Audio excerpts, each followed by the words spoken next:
It is Tuesday, the 16th of December, 2025. Just gonna make sure my volume is up here. No, it is not. Great start. All right, so there's been a lot of information that has been shared with me in the last few days. Just because of everything that's been going on regarding Bondi Beach, Charlie Kirk, the assassination, Erika Kirk having a conversation with Candace Owens yesterday, and both of them actually responding to on social media after their 4.5 hour meeting, and more to come, obviously, from both sides. And so I'm going to get into all of that stuff. Kim Iverson, she talks about it. I haven't seen that video yet. I'll play it at the end. But before we even get into that, this is what I wanted to say, that regarding the horrific incident that happened on September 10th of this year, the horrific assassination of Charlie Kirk. There has been a lot of misinformation that has been spread, even by credible social media influencers online in the podcasting realm, people that are former law enforcement, former military, and former special forces, and they have been on major social media podcasts as well, like Redacted and so many others, and they're spreading misinformation, and they're committed to it, and it's been frustrating because I'm hoping now that after everything comes out in the wash with Candace Owens and Erika Kirk, I'm going to assume that Candace Owens at some point is going to have to admit or acknowledge that Tyler Robinson, there's just so much overwhelming evidence that paints him as the person that shot Charlie Kirk. Were there other people involved? I've said the same thing since the start. I do believe, obviously, that there's other people involved. We need more proof. There's more people that need to dig into social media, into the networks that he was operating with, communicating with, surveillance, and or access to somehow, like, some information that, where he wouldn't be taking his phone to certain areas in order to be, you know, like geolocated or anything like that. But anyways, but there is DNA evidence with his, obviously with his fingerprints on the weapon. His family confirmed that it was their family hunting rifle, owned by the grandfather at some point, and given to Tyler Robinson at some point. I believe that was the situation. Um, yeah, and so the sound that was made, the damage that was done, how immediate it was. Again, the bullet possibly, well, I mean, not possibly, the autopsy reports and people had confirmed it even from the beginning. I said this from the beginning, that it hit vertebrae and went down. And I shared so much, again, like frame by frame of this horrific event, right? I didn't want to see this fucking 10 million times either, right? Like, this is something that's obviously an awful. And so people were saying that it was AI, that it was fake. Okay, I'm not saying that it is either, right? I was saying that from the start. A lot of people were buying into what people like Candace Owens were like saying at the time. And again, I don't blame her for anything, right? Like, I think she's amazing. I think she's courageous. I think she's brought a lot of truth to light. That's why, like, did she go a little bit over the top on some things? Sure, everyone does. No one's perfect. And again, like, she was exploring all avenues and all angles. She was getting a lot of information from a lot of people that she thought she could trust, including people like you would assume are experts, right? Like former law enforcement, former special forces, military veterans, combat veterans, etc. And so when they're saying things and sharing things that are misleading, like, it's like you can't put all of that on her. She's only one person, and her team is small. And again, they don't have like the same experiences or resume as the people providing her information. And so I hope that makes sense, which is why I wanted to talk to her about stuff, because she exposed a lot of stuff, and so I think she should keep going. And I didn't think that should have ever gotten censored at all. People were saying that she should get censored, that she should get canceled, all of that stuff. I thought that was absolutely ridiculous, especially coming from people on the right saying that. I'm like, you've been saying like no censorship for literally years when you're talking about the Democrats, but when it's your own side, it's like, you're like, come on, guys, like, ridiculous. And I did want to say as well, like, Erika Kirk, I just wanted to get into, her life. Again, I don't know her whole life. Like, I know a bit about her family background, being part of like the military and industrial complex, and how, like, she was part of the beauty pageants, and she was, like, well educated. She was in certain groups and communities, or where there's networking potential to be involved in honeypot operations. And so, like, I'm not saying that she was one, but I'm saying there are absolutely things with her background that fit that criteria. That's just an example. And so even with people that do the honeypot thing, for like the long term or whatever, like a lot of them aren't going into it with like any ill will at all. Like, they don't want anything bad to happen to people. They're just there to, to possibly like steer the narrative or the agenda or the focus into areas that people within their network want this person to steer this person into, right? Whether it be politically, whether it be ideologically, etc. In order to, so there's that, right? And so, do these people want these people to get murdered? Are they part of like some kind of an assassination plot? No. There are times when, like throughout history, that has happened, obviously, including even in the world wars. But and yeah, and so she is. I do believe that she is a grieving widow, and she does. That was the father of her kids. That's a fact. That was her husband. That is a fact. And so, at the end of the day, it's still horrible, and I'm sure there were feelings there and emotions with that, and her kids as well. Like they're like truly victims in this, and they don't get to spend Christmas with their father, which is so tragic because they're so young, and so yeah. Do I think there were other people involved that assisted with radicalizing Tyler Robinson? I absolutely do. I do still think that he needs to be at least life in prison. I think this guy, anyway, it is what it is. I don't want to get too much into that. And so, yeah, they've discussed, that they've basically cleared the air on a few things. Erika and Candace, I'm talking about, and we'll see, because again, this is ongoing court hearings, probably going to be a while. And there's just so much evidence, surveillance footage. Anyway, just take a look at my videos, because I've been wrong on things, but I like to correct things when I am wrong. And so luckily it's been like small little things that I've been wrong on, not the big stuff. Like thinking that Marjorie Taylor Greene was in Dancing with the Stars because of that Stephanie Sugarman girl looked so much like her, and it sounded so much like her. It was just, and again, I didn't look into it literally at all. This was a few years ago. And I'm like, oh my God. So people can pull that up and be like, oh, look, you were wrong in this. But I'm like, I've done like 20 videos since then, trying to correct the record, including even showing the girl's LinkedIn profile and verifying that. But anyway, so yeah, before I get into things, I was going to talk about, there's so much misinformation online right now. It's wild, and people are sending me stuff that are trusted sources, and they're getting things, and this is not like to dismiss or belittle people, but they're giving me things where it's getting harder to figure out if it's true or not. So I'm giving them, so I'm giving them a little bit of grace. But I took these same images and, I threw it in my own software programs, verified. It only took me like 10 minutes, and figured out, okay, that these were actually fake images, and or with like Bible verses, people sending me videos saying that there's like Bible verses in multiple different Bibles where the passages are removed. And the example was the King James version of the Bible, and saying that, 1 minute here, that Matthew 17:21 was removed from the King James version of the Bible. And there were other verses as well, but I'm like, that doesn't make sense to me. I'm sure I've seen that one before. And so anyway, sure enough, I looked on my Gematrinator, and it is there. I'll just share with you what I'm talking about. So, but anyway, Matthew 17:21. So, but I also have a hard copy. And so I looked at it in here as well. And where is it? Yeah, it's a Matthew. I should have kept it open. 21. However, this kind goes not out but by prayer and fasting. Yeah, so it's right there. And okay, so I do think that it's our responsibility, if we're going to share things with people at this point, just because it's gotten really bad, like to just take some time and run things through. Just take a couple of minutes.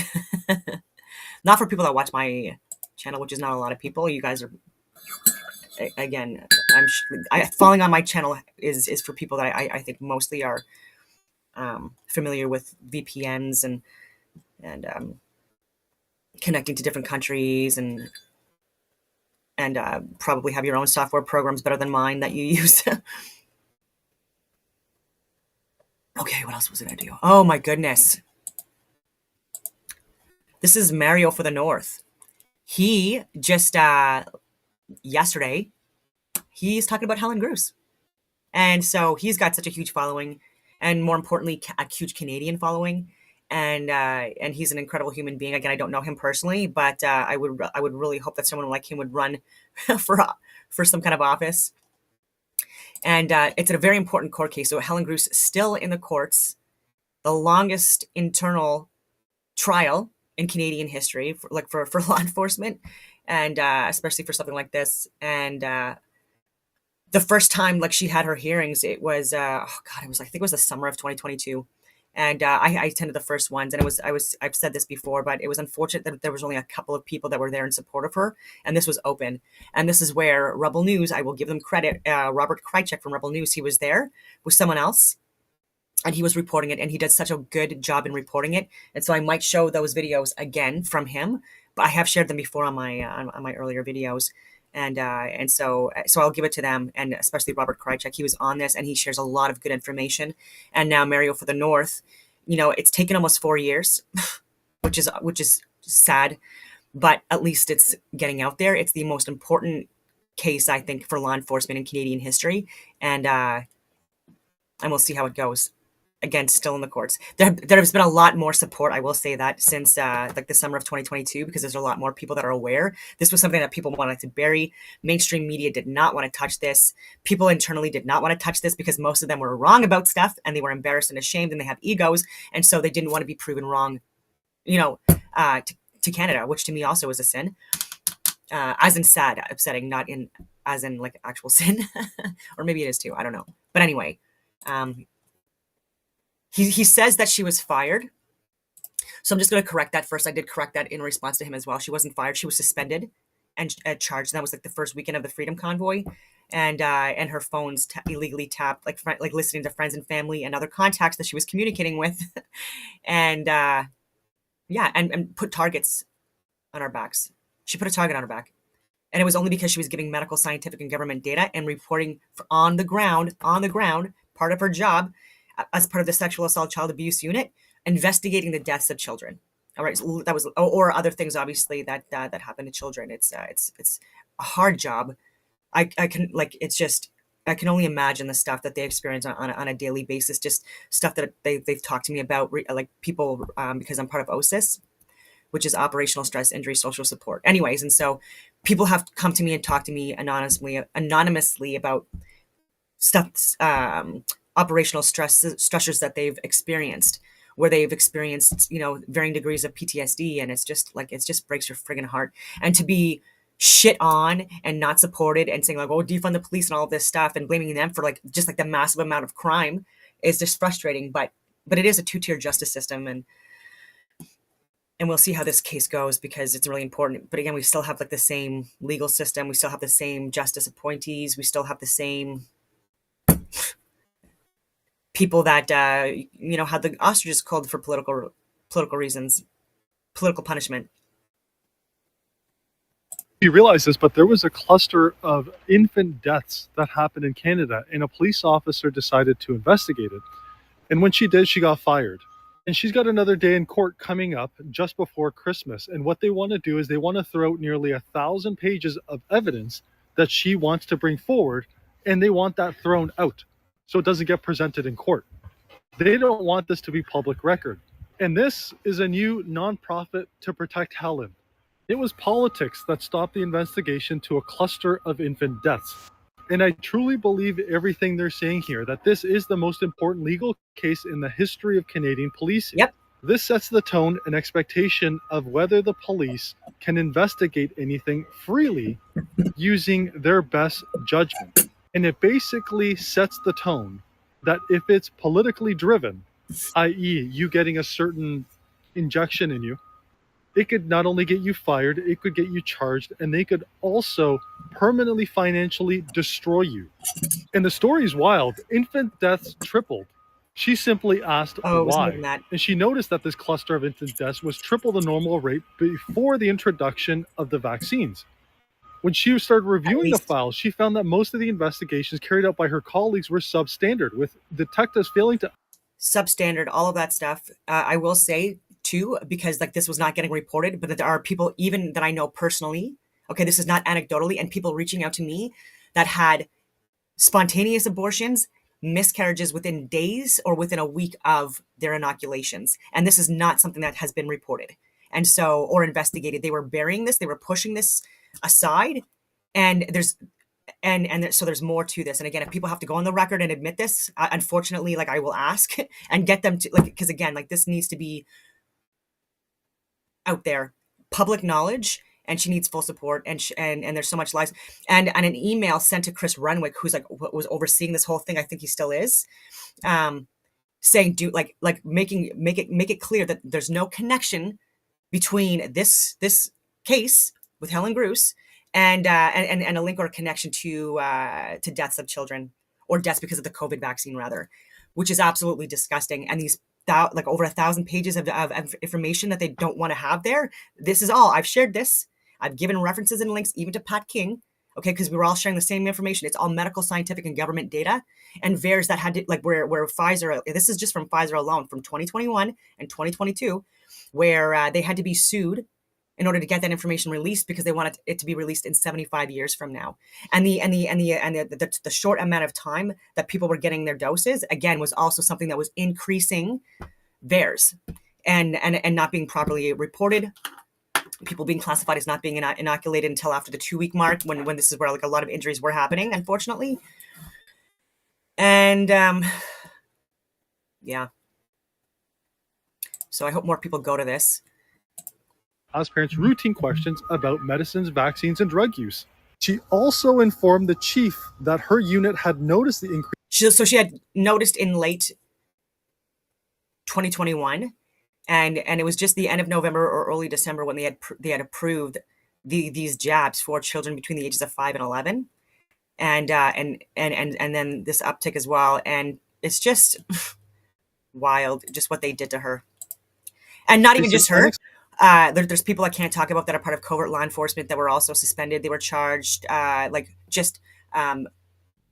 ostracized, intimidated, threatened, divorced because the wife and ended up like getting inoculated and the children inoculated, and that caused like such a rift and a division within the family, and then she ended up moving back to the Middle East for a while because he's an immigrant that's been of service to Canada for over 20 years in law enforcement and working like really hard friggin' jobs. Like it's because of like the language he speaks. I don't want to get into too many details. And so the covert stuff, like such an asset, and he knows what's going on in the world, like way more than friggin' like literally like anyone that like at the top or working in cabinet. And not listening to people like him is just absolutely mind-blowing to me. But like life, I know so many people's lives who were ruined, and even now, yeah, they held the line and they fought back, and by giving information that didn't go anywhere and stuff like that, but like where lives have been destroyed, and there's been no accountability. There's people still waiting in the courts. People are like over $100,000 in debt, trying to fight charges, and went to jail. So many things, and even kicked out with over 20 plus years. A woman who was pregnant, her first pregnancy, and it was high risk already because again she was in her late 30s, and now she's out, and she was in the courts for a while fighting this, and she's given up because like they keep on getting dismissed, appeals dismissed too, and not strong enough legal teams in order to fight this in the courts, right? And anyway. And people not working in the same jobs they had before, like even me, like I lost all my contracts, and it's been a couple of years now, and like it's just yeah, and I'll never get that time back. I'll never get that experience back. I'll never be, like it'll just never it'll never be the same, even if I do get back these contracts, which I'm still working on. But again, we still have people in key positions that are still drinking the Kool-Aid and don't want to be proven wrong, and absolutely don't want to work with people like me because we're not on the same page. Explained infant deaths and urged that vaccines be considered as a possible factor. Despite being directly warned, the command officers took no action. And shortly afterwards, she was suspended and targeted. They suspended her, seized her files, her computer, her phone, and began building a case that she had acted without authorization and disobeyed an order. The police illegally wiretapped her and her family. And this happened within days of her suspension. Did it under the urgent emergency provisions of the criminal code meant for dealing with abductions, hostage situations, and terrorism. And they could produce no evidence against her. This trial was a show trial designed to send a message to every police officer in Canada that investigating infant deaths for links to COVID vaccines would bring career-ending punishment. This is the longest and most expensive internal prosecution in Canadian police history. And in January last year, Inspector O'Toole, the very officer who oversaw the original investigation and charges against her, sent her a threatening email minutes before she was to testify. And it warned her that if she introduced certain exhibits or evidence, professional standards would reinvestigate her with the threat of further charges. Disgusting. This is also known as witness tampering. Within weeks, Threatening. he resigned from the Ottawa Police Services, reportedly under pressure. He escaped Didn't want criminal him. accountability and soon resurfaced as a lawyer in private practice. Yeah. Guys, this is insane. It's Must be nice. disgusting. And this is what our country has come to. We are now prosecuting the very people we pay our taxes to investigate any criminal wrongdoing, whether it's government or otherwise. This is disgusting. All charges need to be dropped, God, and you yes. all should show some support, because this is the type of not-profit that we need in our country to hold our government accountable for justice and to make sure that the innocent are not punished for doing their damn job. I don't know if you realize this, but there was a cluster of infant deaths that happened. She was working the Standing Rapid Deployment Team courses with me. And so this is training at the highest levels of government to respond to natural and man-made disasters. And so is this other guy I'm talking about, who's covert law enforcement, working with the same crew of people, the same friggin' people that were literally going after them. When I was saying this is blue on blue, a lot of people did not understand this when I was saying this a couple of years ago. But I think it's making more sense now that things are finally getting more mainstream because of people like Mario and Moose on the Loose and Jasmine and these people that are actually reporting data and not like the leftist narrative from CBC and the Rosemary Barton types, who I think should be fired. But yeah, and so I literally had the best of the best. I had people that were working or former special forces, like other military jobs, other law enforcement, people that were a part of like multiple different businesses, fire fighters, like varying degrees, like even like really high ranking, you name it. And we were the ones again that were training people that would respond internationally to, again, natural and man-made disasters. And so like take a look at my friggin' videos. Again, this is not a brag and stuff like that, but like just like for people that are within government that like have their finger on the pulse, that you'd want to train people from Canada to represent us internationally. Like we had the best team. And COVID hit, and it delayed my contracts at first because we couldn't do anything in person, and then they canceled it because I was talking to people within global affairs and other organizations, like the director types, talking about the lab leak, the Wuhan games, Justin Li Wenliang, and what he was saying coming out of China, who was a doctor, and so many other things. And they just lost all credibility. And I'm sure they have given the contracts back to some company out of the UK or something like that. But again, we're Canadian, owned and operated with Canadian resources and assets that people coming in from the UK don't have access to.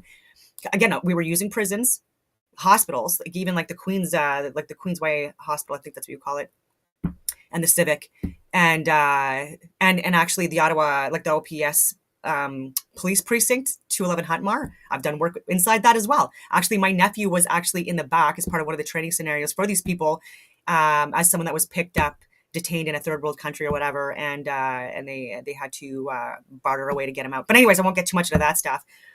Airports, military bases, we had assets because of our connections to make it like the best course there was, and a lot of people really loved it, and we gave certificates and with like course photos and stuff like that for people because they wanted that as well. That was my idea because we did that in the military, and anyway, yeah. But I'm sure some other company got it because like they still need to do it. They were supposed to get qualified like at least every year or two, like these specific teams, and like they haven't contacted me. It's been like 2 years now. So anyway, after the people that I worked with get out of the prison systems and trials, ridiculous. But anyway, it's good to hear that it's getting a lot of public attention.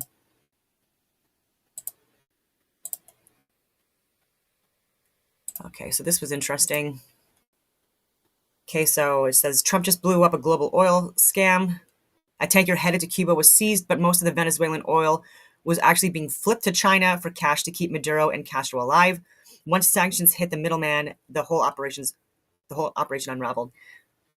Okay, so Trump's team just cracked open a massive oil racket tying together Venezuela, Cuba, China, and Iran.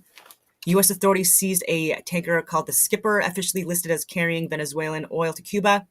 That was the cover story. In reality, most of the oil was being flipped for cash overseas, money that keeps Maduro and Castro's regime alive while everyone pretends it's humanitarian. Okay, Americans, you guys do that too, first of all. But anyways, and with drugs, and with humans, and with weapons. Anyway, the tanker offloaded parts of the cargo to keep up appearances, then quietly rerouted the rest towards Asia. And this wasn't a one-off. The same ship spent years moving Iranian oil to Syria and China. This wasn't shipping, it was an international laundering network. The strategy is simple and brutal. Choke the cash and the regime starts to suffocate. And right now, that pipeline is getting out. Is getting cut. So I thought that was interesting.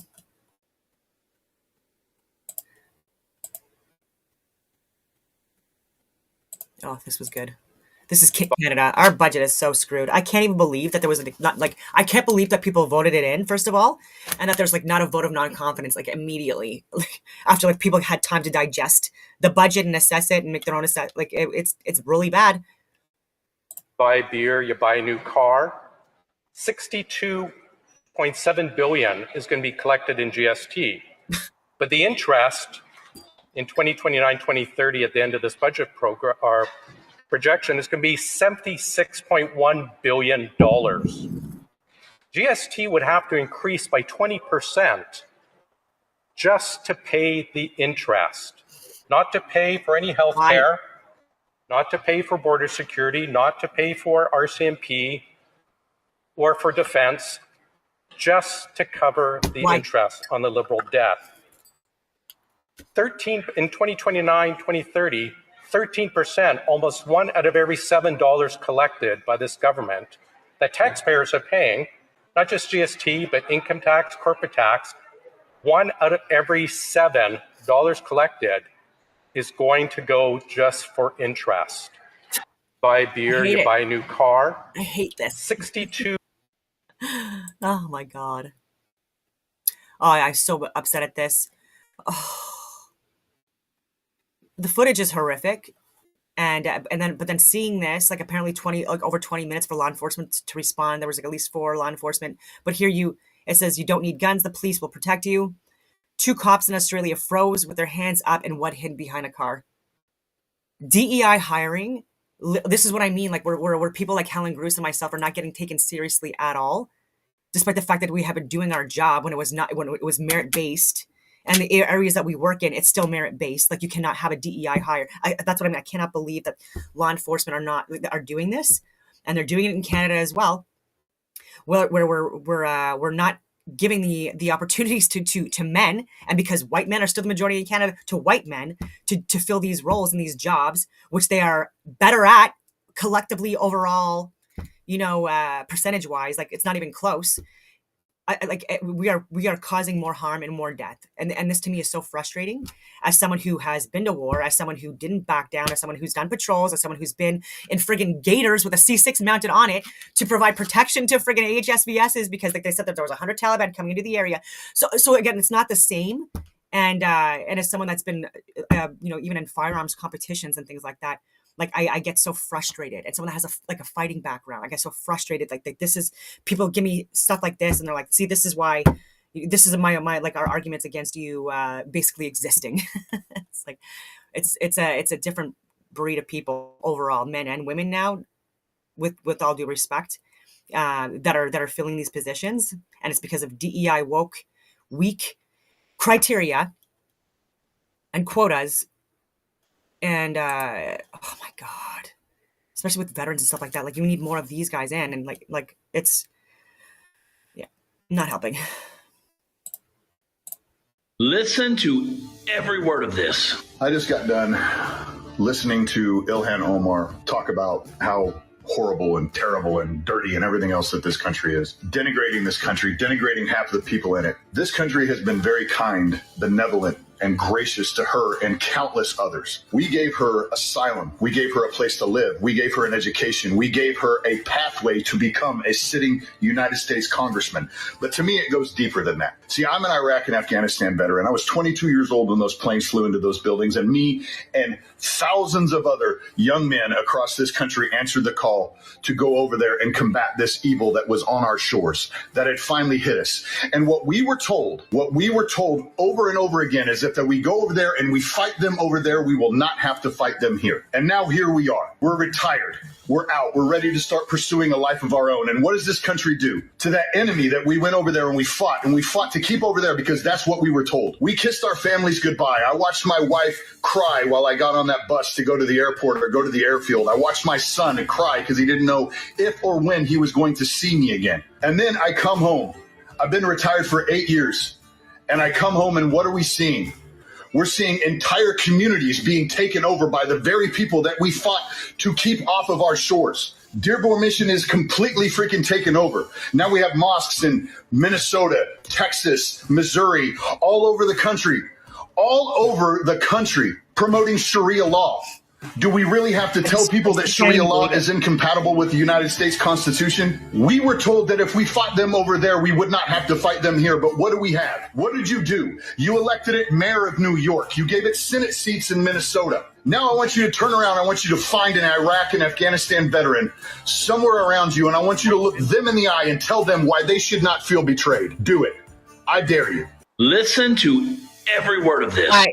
I hear that all the time, like from veterans who just like gave everything, and just seeing like just such an influx, especially the Afghanistan pullout time, which is like I was still operating with these communities, and I know people that actually did go over, and I was doing full out in briefs and combat estimates and all of that stuff, and I'm like literally like I can go, like I'm healthy, I'm not vaccinated, but like again it's I'm a value added person because first of all I've been there. I did convoy operations all over Afghanistan, like in the Kandahar area and surrounding, and we were also working with people that were interpreters and people again like working with us. And I had gone to multiple different areas, like I said, and met a lot of people. So I could have possibly leveraged contacting or reaching out to people I had worked with that were still serving, that I know were still serving, and get get the lists and get the biometrics and get the the photos, and stuff like that. Anything that we took regarding like people that worked with us, so we could verify. And again, because I had been on the ground before, it had been obviously a while, but I was more familiar with the area than people that have never been there before, And nope, because I wasn't vaccinated, and that was such bullshit to me and infuriating and organizational betrayal, all that stuff. And anyway, where was it going with that stuff? But yeah, like so I was saying, like we're gonna bring in people possibly that are fucking terrorists, and like I've been over there, like it's not good, right? And so, oh my goodness, and so yeah, it was horrific what was being done to people within Afghanistan and other areas during these times, like people that were imposing Sharia law, like to the extremes, like where women had to be fully covered, were not able to be educated, and definitely not able to work, none of that stuff. And if they got raped, they get killed because they brought shame to their family. Like it's just, anyway, so much more. And then if you were gay, forget about it, like done, like that's a sin. And so just crazy. And it's like, yeah, like sort it out there so it doesn't come here because we have ridiculous immigration policies. Anyway. And a lot of people are frustrated about it, and rightfully so. And people have lost friends, they've lost family, and it's a slap in the face for like what did we even do that for, right? Where like now it is an actual possible reality in Canada, and the more people we accept in without proper vetting, where people again are even claiming refugee and asylum status, started from 2020, 2021, about 23,000 people a year, to like last year, the last stats were like, or this year, it's like over 500,000. And people are gaining entry into the country. They don't even have to see anyone in person, and they just have an app on their phone, just like the US, and they just few clicks. And then once they're here, that's when I guess they start doing their the processing and things like that. But like it's too late. It's just, anyway. Yeah. And so I do believe that if you possibly had veterans that were armed in Australia, this could have been a different situation, right? Like these are people that have been heroes. They have sacrificed everything overseas. They do have the experience. They're obviously good shots, or better than the average law enforcement person, respectfully speaking, or civilian. And so, and the training and stuff like that. And so, like, I do strongly say that, like, if there's more gun laws and more restrictions, there's more crime, because the criminals become more emboldened, and illegal firearms are very easy to access. And like unfortunately, it's just the reality. And there's tends to be an increase in uptick of illegal firearms and crime within areas, again, like the more you restrict, and because it's makes you a hard target, right? And so when people are looking at places to break into, do you think they're going to go into rural Canada areas where people likely have shotguns, hunting rifles, etc., within their homes, or are they going to go into the suburbs where they know that people are likely not carrying? They're obviously doing it in the suburbs and the cities. Duh. Anyway. You are an outspoken whistleblower. You've called out the Davos elite. Our old systems are not fit for the 21st century. We need a great reset. How did you get to a point where you helped build the WEF's Great Reset? In 2020, I get my dream job. So I'm the Chief Sustainability Officer at Deutsche Bank. When I was there, that's when I see the fraud. Everything is a marketing scam. The bottom line is this. We cannot issue this annual report. This is a legal living document. It is filled with lies. And a couple of weeks later, I was fired. And the next day, the annual report came out with all the lies. They don't just fire me. They go on this horrific smear campaign. Within 2 days, the U.S. authorities call me up, the SEC, the FBI, and the Department of Justice. And they ask me...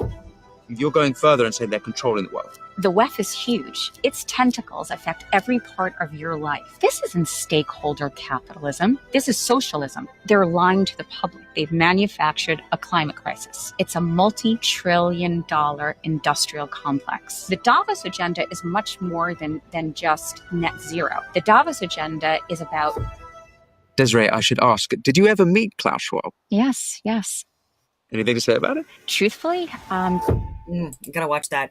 But yeah, she is a whistleblower that was working with WEF, the World Economic Forum, and saying the same thing that people have been saying for the last few years, that like Canada needs to say occupado, okay? Enough with WEF. Anyone that's affiliated with WEF, like, you cannot work within our House of Commons. What are we doing? Come on. Okay.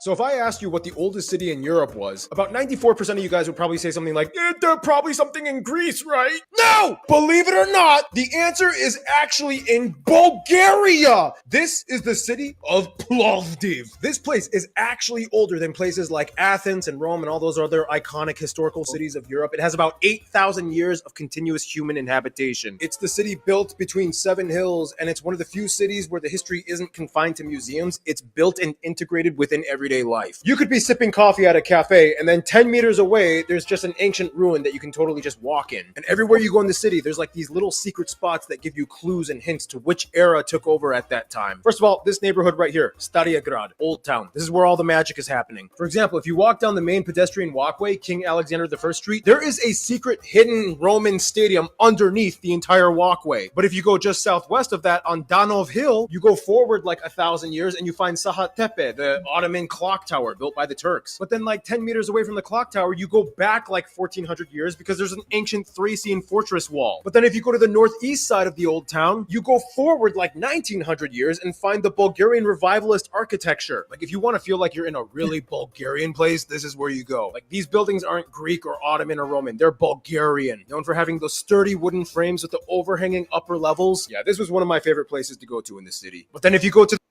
That was super cool. Anyway, I like traveling to places that has like ancient ruins and artifacts, and so like that is bucket list if they are not part of the biodigital convergence scheme. Okay, so I said I was going to do more digging. This was shared to me multiple times.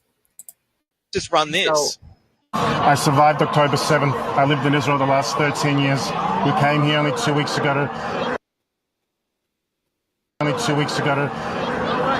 to work with the Jewish community to fight anti-Semitism.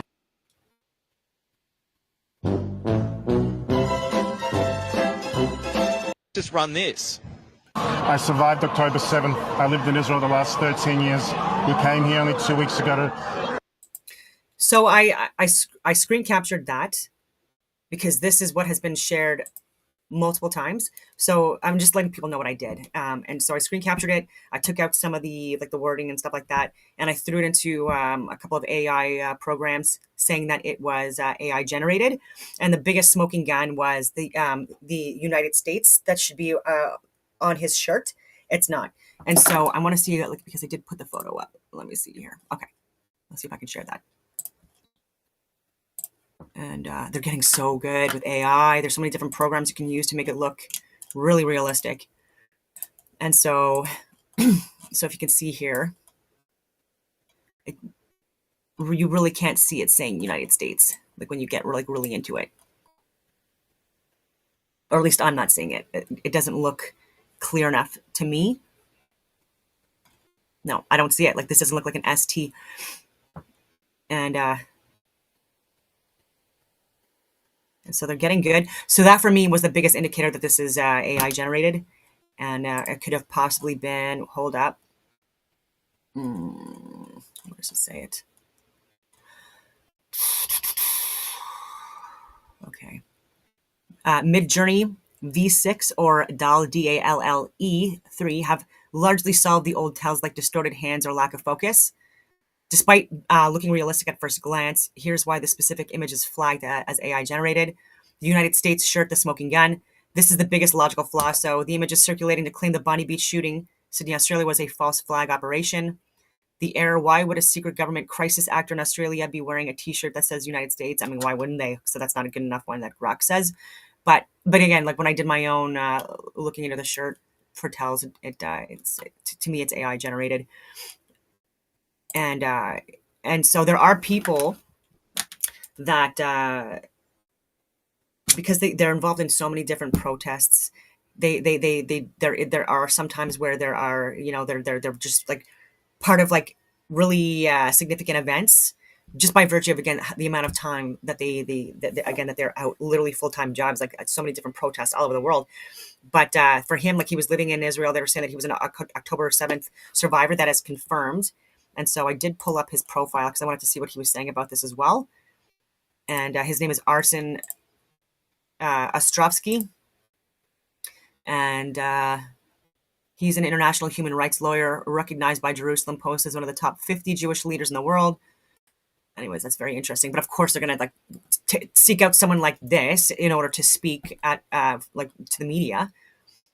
Okay, so this was posted 3 hours ago. Yes, I'm aware of the twisted fake AI campaign on X suggesting my injuries from Bondi Massacre were fake. I will only say this. I saw these images as I was prepped to go into surgery today and will not dignify the sick campaign of lies with hate. This sick campaign of lies and hate with a response. And I will say that it looked real, like the blood, like that when he did his selfie and things like that. It did look real to me, but it's really, they're getting really good at this. And so I'm not an expert, but I do have more experience working with people that do these mass cast scenarios where we're using props and we're using makeup artists, etc. And it's really realistic. And we actually use like people that are, you know, amputees as well in order to make things look more realistic. And so even when I was in the military, I don't know if it was pre or post deployment, but anyways, we actually hired people from like out of Hollywood, I believe it was, and it was a big budget, but it was to like train people on like it was to simulate mass cast situations, massive casualties, of and they put a lot of effort into like the makeup and the prosthetics and everything, and so the guys had to like go in for hours and go into their makeup and stuff like that and get their uniforms on, et cetera, before training even started for other groups that were going in. And so like long days, but like, and then beyond that as well. So people have like, and I've said this before in other videos, people have shared videos with me or photos with me, like to assess if it's real or fake, because I've seen things in real life and I've seen things where it's meant to look real. And so I just have like, I guess just more experience. I don't know, but anyway, I'm rambling on. But I do think that is AI generated. And so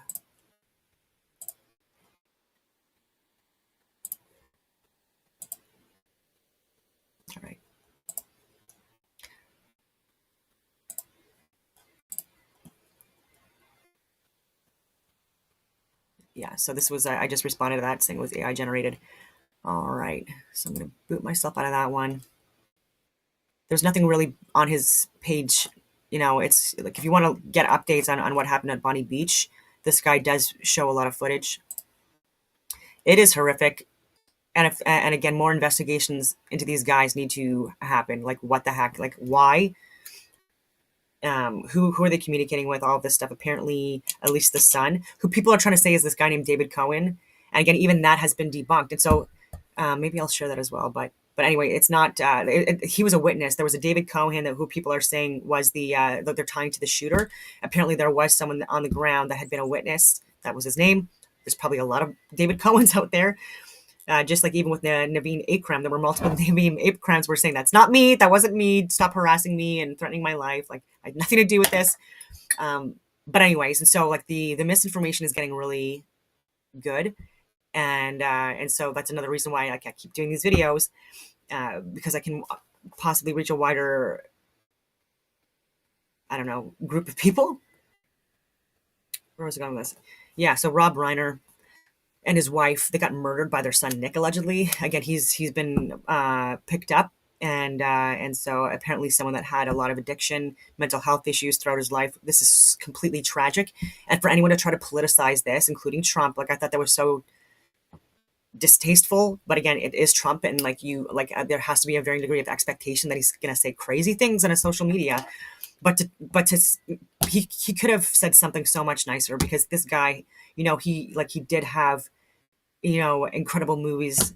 And even when Charlie Kirk was assassinated, he was condemning that right from the beginning, said it was awful, like politics aside, all of these things. And so for someone to make this all about politics at the end, including the president of the United States, I thought was so frustrating, right? Because it's sad. They got murdered. I'm assuming this has something to do with someone who was mentally unwell, who tragically suffered because with addiction and mental health issues. What the heck does that have to do with politics or people's opinion? It's just unfortunate that it was spun that way, and it is what it is. But it's sad, and especially your own son. Like, holy shit! Like, oh my goodness, I just can only imagine. And apparently, again, there was some kind of an argument or a fight that escalated things. And okay. So at the end of the day, there's craziness going on here. Okay, so yeah, maybe I will share this because I did pull it up. I did save it. Okay, so Naveed Akram. Bondi Beach shooter's real name is David Cohen. ? Bizarre IDF links surface. So a false social post claimed suspect Naveed Akram. One of the Bondi Beach shooters was ex-IDF soldier David Cohen. A Facebook profile of Cohen is viral. Naveed Akram, the 24-year-old man, along with his father, 50-year-old Sajid Akram, had been identified as the only perpetrators of the attack on December 14th at a Jewish celebration on Bondi Beach near Sydney in Australia. At least 16 people. Oh shit, is it 16 now? Last I checked, it was 15. Oh my god. Anyways, and more than 42 people were injured in what has been described by authorities as an attack with anti-Semitic motive. Well, anti-Western, anti-Semitic motive. Anti-religious, non-Sharia law following. Anyway, amid the attack, a number of false and unverified claims about the suspects in the Bondi Beach shooting and their links to different organizations are being spread. But little information is available in the public domain about the two. A CBS News report, okay, so I'm already questioning that. Anyway, stated that they were of Pakistani origin, though that remains unconfirmed. It's not just CBS News that's been reporting it. It's been circulating from multiple different sources. Meanwhile, authorities in Australia confirmed that the son, Naveed Akram, was was on the radar of Australia's security agency, ASIO, for alleged ties to an Islamic State IS-linked cell. While little is known about them beyond posts on social media, see this, sorry, the wording is just a little weird. So while little is known about them beyond, posts on social media are making a bizarre claim that the 24-year-old suspect, Naveed Akram, was a former IDF soldier whose real name is David Cohen. A Facebook profile allegedly belonging to David Cohen is being circulated on social media, with a photo of Naveed Akram can be seen. Okay, so here it is. So leaked Facebook profile of the Bondi Beach shooter before it got deleted. His real name is David Cohen. He's Jewish from Israel. Sorry, it's because it was all caps locks. Look at this. And so,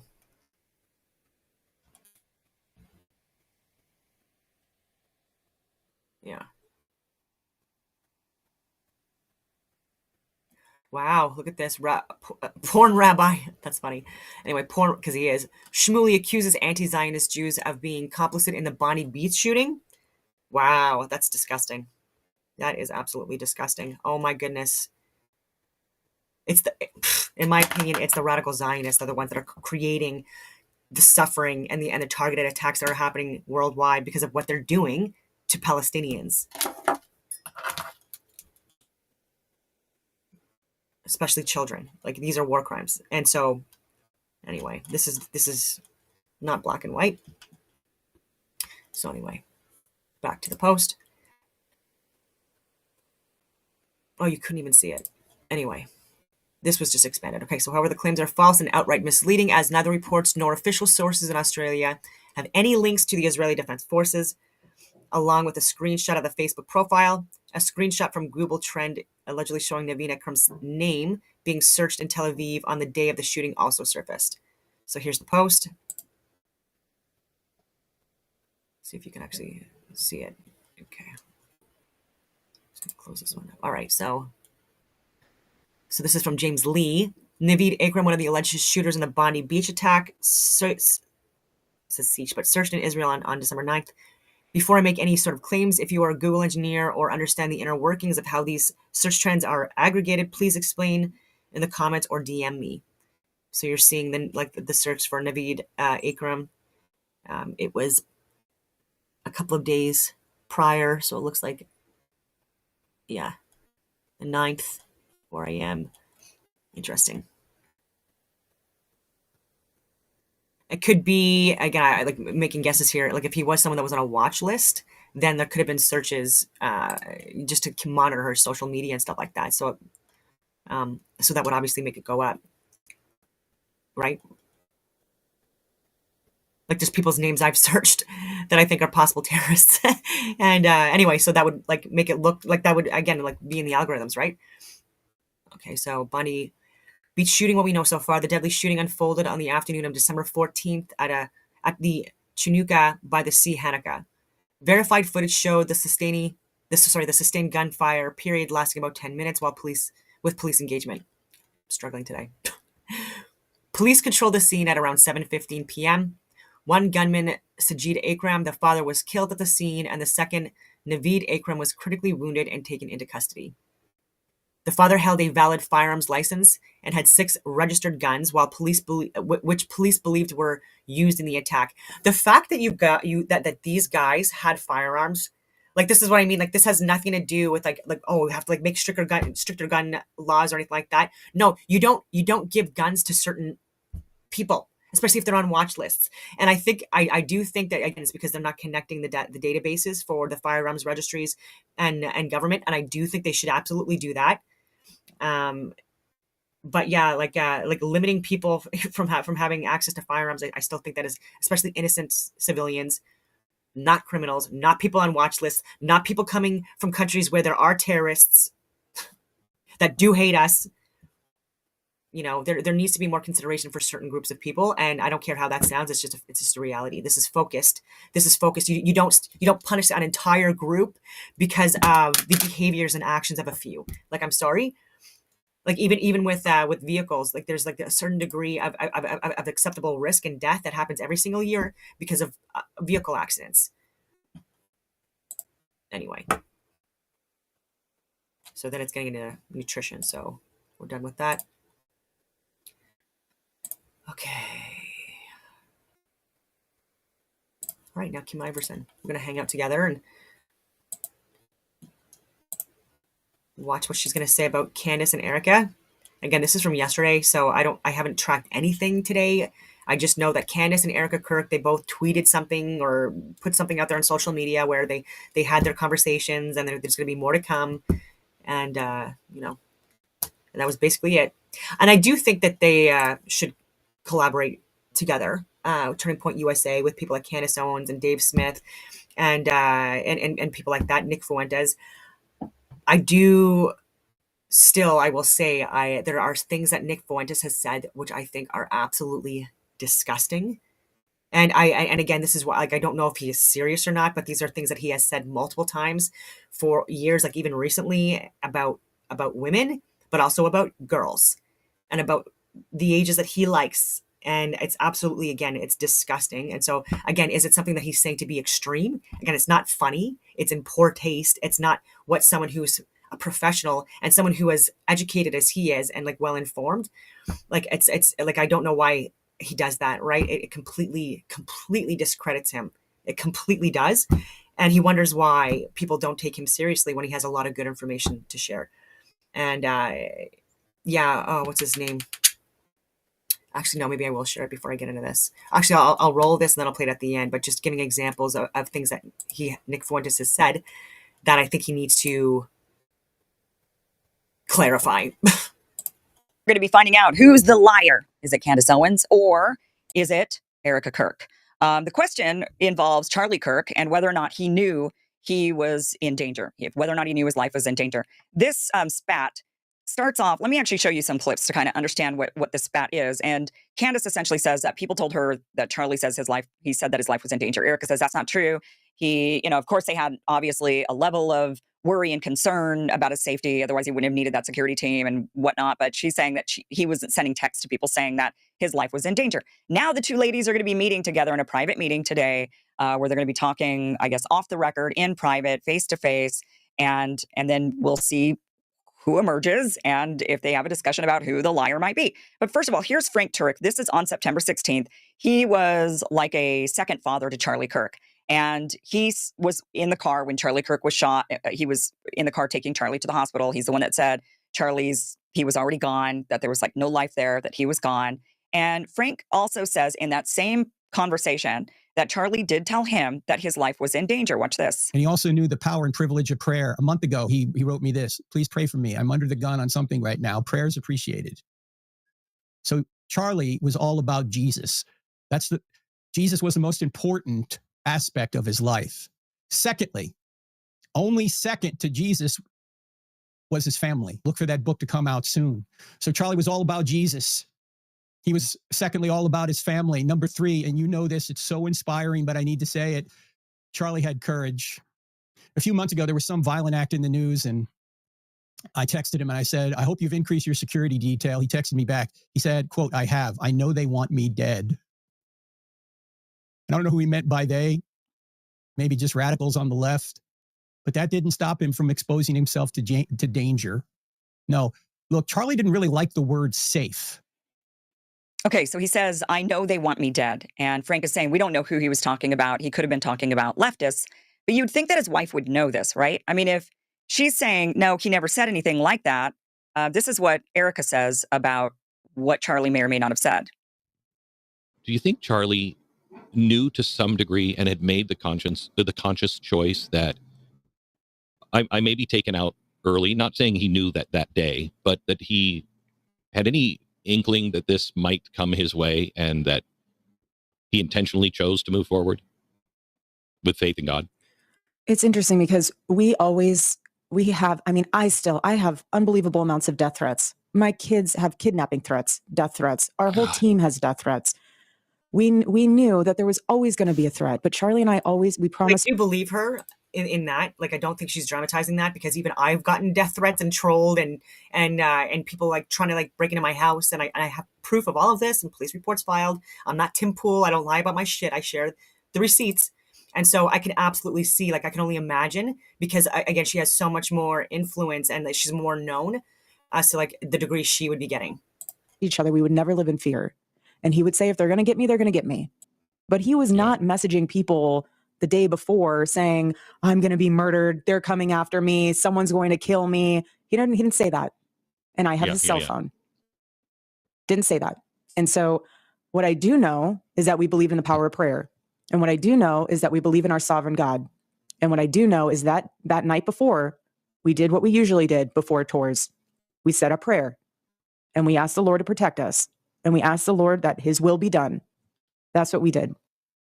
Okay, but Candace says, no, that's not true. He did, in fact, message us. Now, Frank was saying it was about a month before he was killed. Erika is now specifically saying the days before he was killed. He wasn't saying that. Frank was saying he said it a month earlier. Now, remember that intervention. One thing to kind of point out with what Frank was saying is that intervention that happened in the Hamptons, that was August 6th. So that was about a month before Charlie was killed. So he was killed September 10th. August 6th was that intervention. That is when Charlie started to express that he wasn't interested in defending Israel anymore. So the timeline there, it could match up to leftists. It could also match up to, pro-Israel Zionists. And that's the groups that people are suspecting, right? Here's what Candace has to say. And I can tell you 1000% that Andrew Colvett told me the night before Charlie was murdered that Charlie Kirk texted him and said, they are going to kill me. Andrew Colvett is the person who received a text message from Charlie Kirk saying they're going to kill me. And I'm not getting that third party. I got that directly from Andrew Colvett. He asked me to keep it off record, and I would have kept it off record if Erika did not imply that I lied, right? So, I mean, I'm not saying she is saying Candace is lying. I am saying that since I was the one who put it out there, she's implying that I'm lying and that that's not true. So we have a scenario here where either Andrew Colvett has told an explicit lie or Erika Kirk is telling an explicit lie. It's not up for me to determine who. I didn't receive that text message, but yeah. And I also was told by a person at Turning Point USA, who I'm not going to name because they are one of my sources, that Dan Flood received the same message. So there you go. I don't know. I believe that she has his phone. I maybe somebody deleted it, but I don't know why Andrew Colvett, 48 hours after Charlie was dead, would lie to me. He did not sound like he was lying. He sounded very concerned about it. And I specifically said, like, who's they? Like, he said, they're going to kill me. And he said, I don't know who he was talking about. And I thought it's kind of weird. I didn't think it could happen to me, but just recently someone stole my information and actually bought a car under my name in Texas. While I was standing in the Idaho DMV getting my new driver's license, a thief was driving off the dealer lot pretending to be me. And I only caught it because I was getting bombarded with alerts. Now imagine if I hadn't seen them in time. And this is exactly why today's sponsor, Aura, matters. If you've ever wondered how scammers get your personal info, your phone number, your address, even where you supposedly work, it's because of data brokers. These shady ask your permission. And while they're legally required, this thief would have had a much harder time. You get notified right away.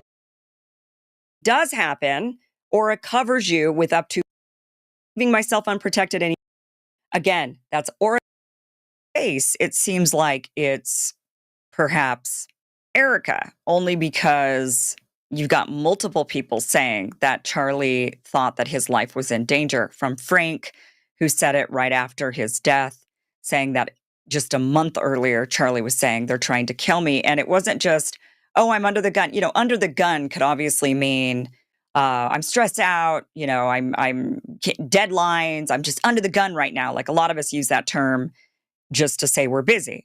But what does it mean specifically when Charlie says they're trying to kill me? And Frank says, do you have security? Right? I mean, that's not a conversation of, oh, I'm so busy, I'm under the gun. That is a different, that brings in that totally different meaning to being under the gun. So you've got Frank, you've got Andrew Colvett who says this. You've got also another person who says this. And then you've got Erika who says, well, I have his phone. And none of that was ever said.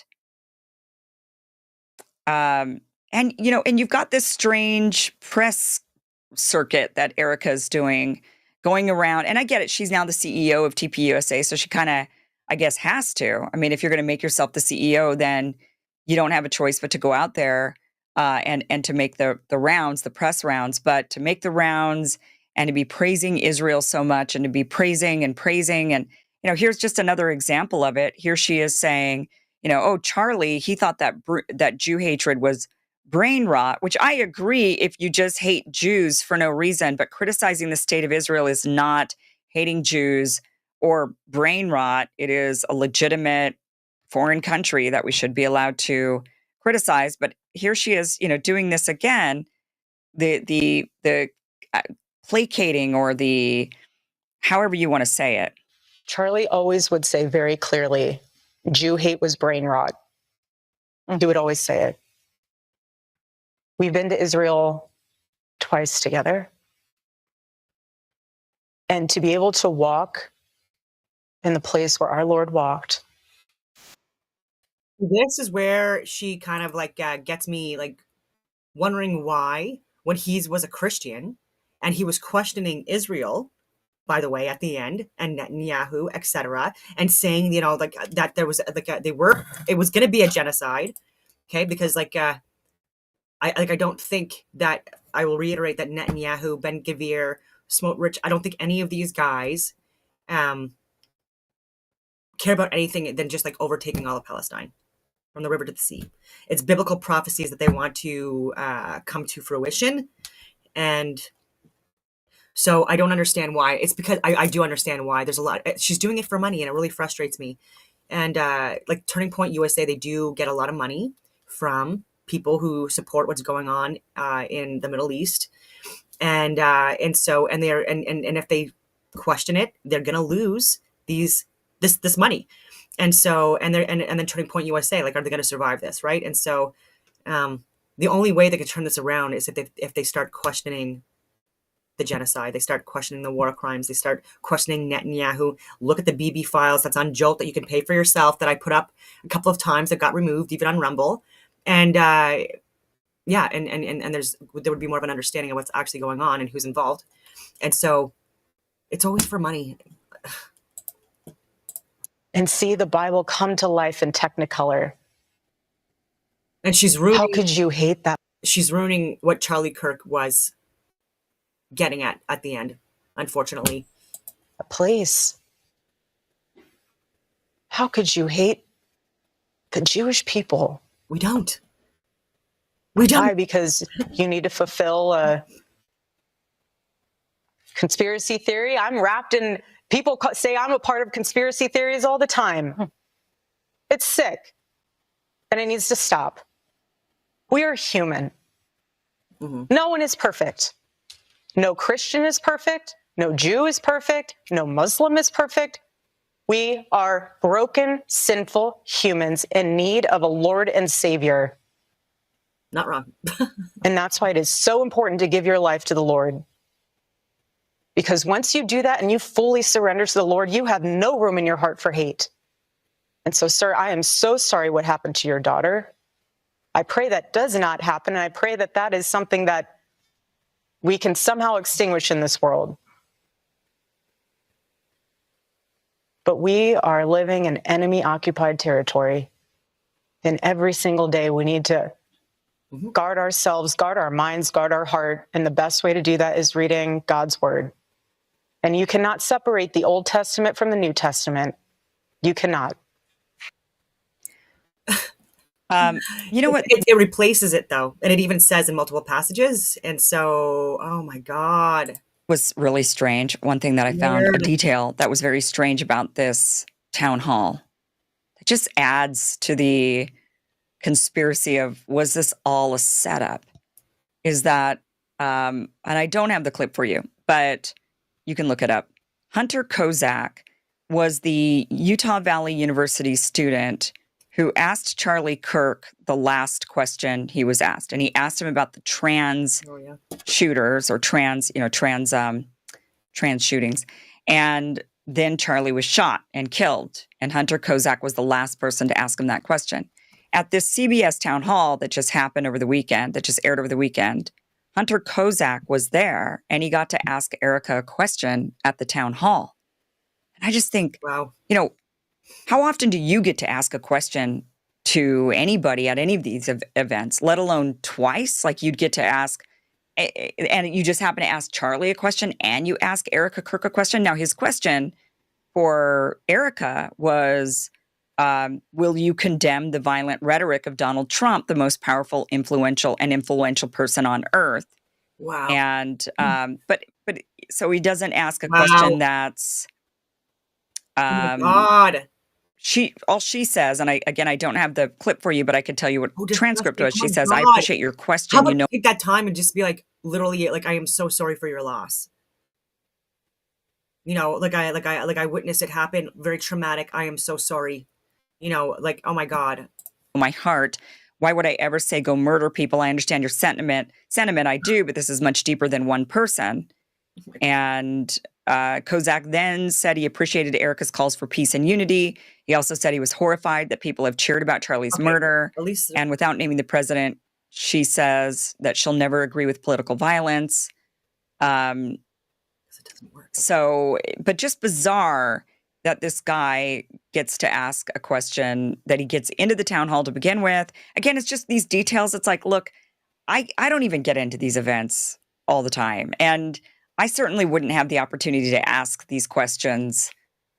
I don't think any of us would. So why is it that this one guy shows up at both events and gets to ask Charlie a question, his last question, and then now gets to ask Erika a question at this town hall? And why is she doing a town hall with questions and answers while she's a fresh widow? And I mean, that would just be too devastating, I think. But it is, but nonetheless, no choice. things just are really, the whole thing is just bizarre and strange. And I think unfortunately, she has no choice. Regardless of what you think about what happened, there's just too much out there. There's just so much out there, and a lot of it is wild.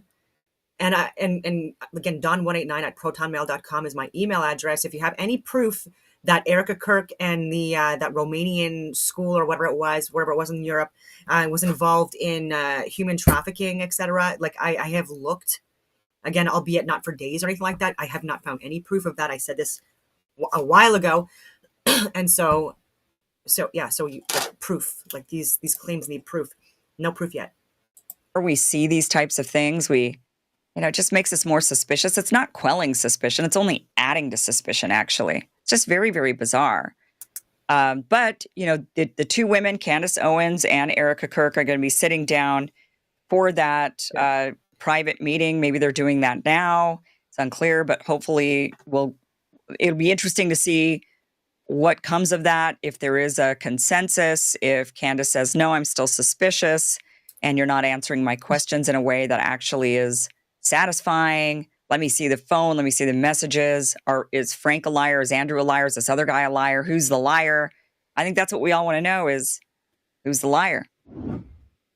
Thank you for watching this clip from the full Kim Iverson show. That was good. And I don't think any of them are going to hold back, or maybe they will. And but anyways, more is going to come. I don't know if she's already posted videos on this, but I will look at that. I do have stuff to do today. So on that note, I will leave it at that. And I hope that people take a look at my social media, my Instagram specifically, and take that clip from Mario for the North regarding Helen Gruce, and share it with people. Actually, before I go, because I said I was going to find it, and I did, regarding Nick Fuentes. This is from Eric Moutsos. Anyway. Purrs or groomers. So over the past several months, I've shared a few of Nick Fuentes' videos because I agree with a lot of his stances on like Israel, the current condition of the United States of America. I agree with. But this video you're about to see is beyond disturbing, and it's a line as a society that we have agreed we're not going to cross. It's not out of context. I found other videos that support the original video. Can't with this. Like, I'm sorry, I can't. Not any of this. Same thing goes with women. I don't want to turn 30 and find some 20-year-old, 29-year-old woman that I have something in common with. And it's like, hey, properly aged like wine. Women don't age like wine. They age like milk.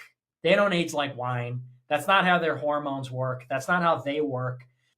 Yeah, I gotta find my 16-year-old wife. Let's say I get married to the 18-year-old now. 6-year age difference. When I turn 40, she's going to be 34. Ew. What if I'm 30 and she's 16? 14-year age difference. Then now we're talking here. Now we're cooking with gas. I want a 16-year-old that's untouched, pristine. Untouched, uncorrupted, innocent. That's what we all want. I think the age of consent should be much lower. I don't even really believe in the concept. I'm banning people. If you're telling me to stop, you're gone. Bye. Fuck you. I'm out here free thinking, okay? And if I've got weird sexual interests, children. Well, they're hotter. Based. Let's fucking go. That's why we love them. Anyways, do you consider Chris Hansen a hero? I grew up with this guy, so I consider him a hero. He's like the pedo catcher guy. Yeah, I mean, I guess. I mean, certainly some of that can be considered heroic, but I've said this before, the pedo catcher stuff, a lot of it I really think is a grift, and a lot of it I think is just hysteria. What you tend to see with the pedo catchers is a lot of the people that they catch are just like disgusting, ugly freaks. And then a catfish, and okay, obviously it's super bad if they're like under the age of 15, let's say, because that's like prepubescent. But if there's like a 15-year-old, someone who purports to be like 15 and is really attractive, and they're giving a really disgusting freak a lot of attention, you have to wonder, like, is that person a pedophile? Yeah, so Nick, this isn't thought leader type material, bud. Like at all. Like this is like hard drive check aisle 5 for Fuentes type material. But you actually believe this. You're promoting this on your channel to millions of people, and it's disgusting. You need to repent, Nick. This is the line that we don't cross in America. Being America first means that we need to protect the most vulnerable among us, which is our children, Nick Fuentes. Groypers. Yeah, and so I would like to get on his podcast and ask some of these questions. I'm like literally almost 3 times the age of the girls that he's interested in. So obviously, and I, being a woman, obviously, like doesn't think that I have the right to vote, and that I'm not educated and don't have anything of value to say and shouldn't be working and blah blah blah blah blah.